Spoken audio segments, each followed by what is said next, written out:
সুখের সন্ধানে দীর্ঘ ১৭ বছর আগে মালয়েশিয়ায় পাড়ি জমিয়েছিলেন আমিরুজ্জামান। ২০১৩ সাল পর্যন্ত পরিবারের সঙ্গে যোগাযোগ থাকলেও এরপর দীর্ঘ ১২ বছর কোনো খোঁজ মেলেনি। তবে এবার খোঁজ মিলেছে এই প্রবাসীর। স্থায়ীভাবে বাড়িও ফিরেছেন, কিন্তু জীবিত নয়, ফিরলেন লাশ হয়ে। ২০০৮ সালে বিএমইটি ক্লিয়ারেন্স নিয়ে মালয়েশিয়া যান পীরগঞ্জের পাইকান গ্রামের আমিরুজ্জামান। একটি সূত্র জানায়, তিনি ১৪ নভেম্বর ২০২৪-এ মালয়েশিয়ার জোহর বারুর পালো এলাকায় মৃত্যুবরণ করেন। ১৭ নভেম্বর কুয়ালালামপুর পুলিশ বিষয়টি বাংলাদেশ দূতাবাসকে জানায়।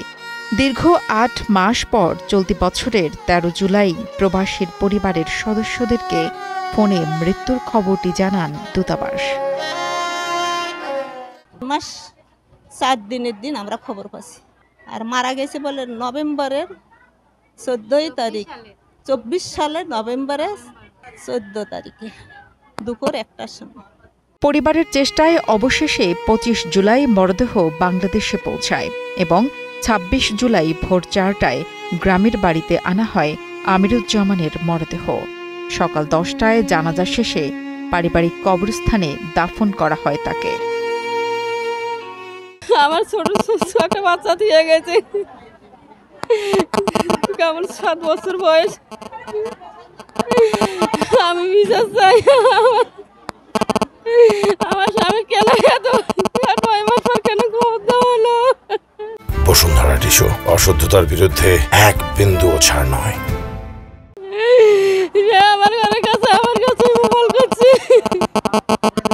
যারা বৈধভাবে বিদেশ যায় তাদের সঙ্গে যদি এরকম দুর্ঘটনা ঘটে, তারা পারিবারিকভাবে যদি বিপদগ্রস্ত হয় এবং সেই ব্যক্তি যদি সেখানে জীবিত অবস্থায় গিয়ে তার পরিবারের কাছে মৃত অবস্থায় ফিরে আসে, আসলে আমরা এই দেশের জন্য কি করব, আর প্রবাসীদের মূল্য কোথায় থাকলো?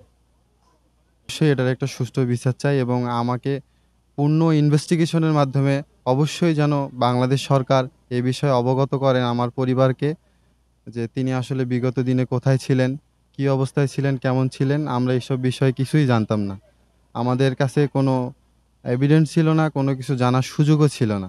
অনেক বছর থেকেই পরিবারের সদস্য এবং এলাকাবাসী কারো কাছেই আমিরুজ্জামানের খোঁজ ছিল না। তবে কিছুদিন আগে তার পরিবার মৃত্যুর বিষয়টি জানতে পারেন। অবশ্যই ব্যর্থতা আছে, যেহেতু যে দূতাবাসে তাকে নিয়ে গেছিল তার দায়িত্ব ছিল যে এতদিন থেকে সে নিখোঁজ ছিল, কেন নিখোঁজ ছিল সেটাও তার ফ্যামিলিকে জানানোর দরকার ছিল।